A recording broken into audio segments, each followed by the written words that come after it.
Ginebra G Mix Nation. Mixing is so easy, anyone can do it. Welcome to the G-Mix Nation. And here is your G-Mix master, Luis Manzano! Welcome to G-Mix Nation, where mixing is so easy at sisiguraduhin namin na I am your G-Mix master for this season at syempre wala tayong ibang gagawin kundi maghalo ng mga popular cocktails using Ginebra San Miguel products. But syempre before we begin, ang pinaka-importante, mag-subscribe kayo sa ating channel para fresh na fresh ang mga mixes na inyong matututunan, di ba? At syempre, kung may master, meron ding student. So who will be our guest for this pilot episode? Ito na.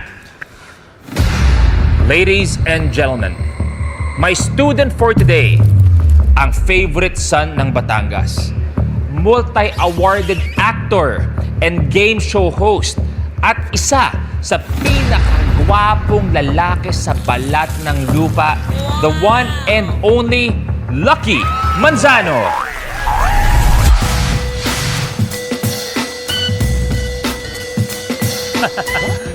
Hello! It is your lucky day! Teka, agad inuunahan ako sa linyang yan. Ano, bagal mo kasi. Di ba, syempre, teka lang. Alam mo, marami akong ginagawa. Bakit mo ako in-invite ngayon? Syempre, bakit ko in-invite? Para doble ang bayad. Tiga, tama. Sabi sa akin, kaliwaan to, di ba? Talo ng wais, ang gwapo. Pareho ako.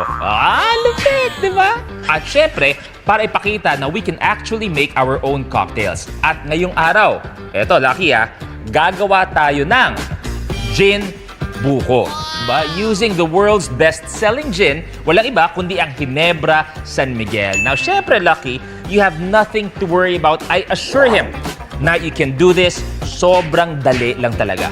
Okay, pero eto, trivia sa inyo.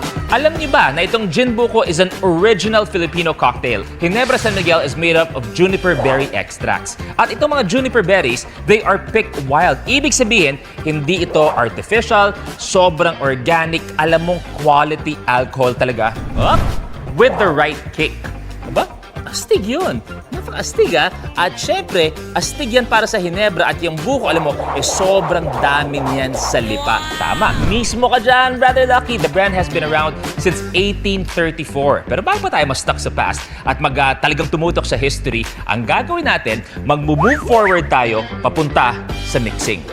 Okay? Kaya naman, pwesto na tayo. Let's do this!